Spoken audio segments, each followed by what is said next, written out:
Assalamualaikum warahmatullahi wabarakatuh. Perkenalkan, nama saya Rizky Septian, NIM 2892150351, program studi manajemen, kelas reguler plus, mata kuliah perekonomian Indonesia, dosen pengampu Bapak Darminis SEMM.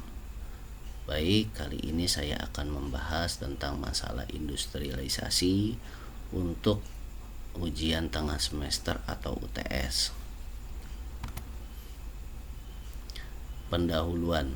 Industri adalah kegiatan ekonomi yang mengelola bahan mentah, bahan baku, barang setengah jadi, atau barang jadi menjadi barang bermutu tinggi dalam penggunaannya, termasuk kegiatan rancang bangun dan perekayasaan industri.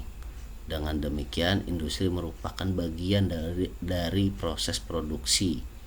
Bahan-bahan industri diambil secara langsung maupun tidak langsung, kemudian diolah sehingga menghasilkan barang yang bernilai lebih bagi masyarakat. Kegiatan proses produksi dalam industri itu disebut dengan perindustrian. Sejarah sektor industri Indonesia pada tahun 1920-an. Industri modern di Indonesia merupakan milik oleh orang asing. Walaupun jumlahnya hanya sedikit, industri kecil ada pada masa itu berupa industri rumah tangga seperti penggiling padi, pembuat gula merah atau tebu dan nira, rokok kretek, kerajinan tekstil, dan sebagainya tidak terkoordinasi dengan baik. Perusahaan modern pada saat itu hanya ada dua, yaitu pabrik rokok milik British America Tobacco atau BAT dan perakitan kendaraan bermotor General Motor Car Assembly. Deskripsi ekonomi yang melanda Indonesia pada tahun 1930-an meruntuhkan perekonomian, mengakibatkan penurunan penerimaan ekspor dari 1440 golden menjadi 505 golden di tahun 1929, yang mengakibatkan pengangguran. Melihat situasi tersebut, pemerintah Hindia Belanda mengubah sistem dan pola kebijakan ekonomi dari sektor perkebunan ke sektor industri menjadi memberikan kemudahan dalam memberanikan izin dan fasilitas bagi pendiri industri baru. Berdasarkan sensus industri pertama di tahun 1939, industri yang ada ketika itu mempekerjakan 1.700.000 orang di bidang pengolahan makanan, tekstil, dan barang logam, semuanya milik asing. Pada masa Perang Dunia Kedua, industri cukup baik, namun setelah penduduk Jepang kalah menyebabkan larangan impor mentah dan diangkut ke kapital Jepang, memaksa tenaga kerja sehingga investasi asing nihil. Setelah Indonesia merdeka, mulai berkembang sektor industri dan menawarkan investasi walaupun dalam tahap percobaan. Tahun 1951 pemerintah meluncurkan RUP, Rencana Urgensi Perekonomian. Program utamanya membutuhkan dan mendorong industri kecil pribumi dan memberlakukan pembatasan industri besar atau modern yang dimiliki oleh orang Eropa dan Cina. Pada tahun 1957 sektor industri mengalami stagnasi dan ekonomi mengalami masa teduh. Pada tahun 1960 sektor industri tidak berkembang, akibatnya karena situasi politik yang bergejolak.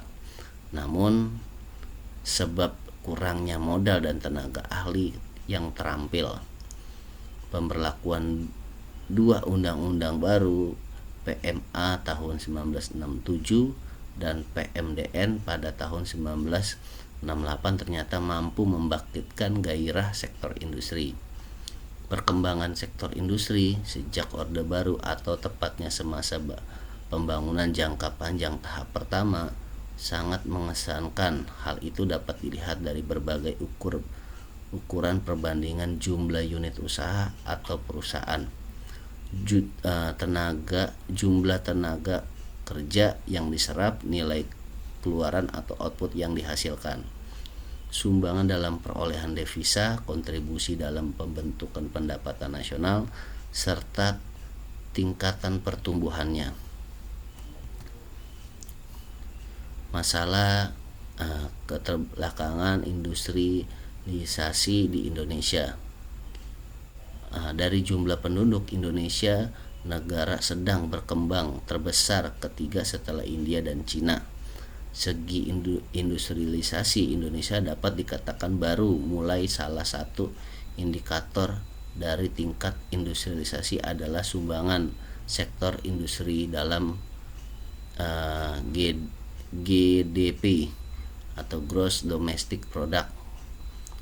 Dari ukuran sektor industri di Indonesia sangat ketinggalan dibandingkan negara-negara utama di Asia.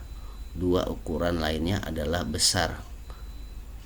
besarnya nilai tambah yang dihasilkan sektor industri dan nilai tambah pekerja. Dari sisi ukuran mutlak sektor industri di Indonesia masih sangat kecil, bahkan kalah dengan negara-negara kecil seperti Singapura, Hong Kong, Taiwan. Secara per kapita nilai tambah sektor industri di Indonesia termasuk yang paling rendah di Asia. Indikator lainnya tingkat industrialisasi adalah produk listrik per kapita, potensi produksi listrik yang digunakan oleh sektor industri. Di Indonesia produksi listrik per kapita sangat rendah. Dari tingkat yang rendah hanya sebagian kecil digunakan oleh konsumen industri. Keadaan sektor industri selama tahun 1950 dan 1960-an pada umumnya tidak menggembirakan karena iklim politik pada waktu yang tidak menentukan. Kebijakan perindustrian selama awal tahun 1960 mencerminkan filsafat proteksionalisme dan eatisme yang ekstrem, dengan akibat kemacetan produksi, sehingga produksi sektor industri praktis tidak berkembang, stagnasi. Selain itu juga menyebabkan karena kelangkaan modal dan tenaga ahli yang memadai. Kebijakan industrialisasi. Kebijakan adalah merangkai konsep dan asas yang menjadikan pedoman dan dasar rencana dalam melaksanakan suatu pekerjaan, kepemimpinan, dan cara bertindak. Istilah ini dapat diterapkan pada pemerintahan, organisasi, dan kelompok sektor swasta, individu. Kebijakan perbedaan dengan peraturan dan hukum.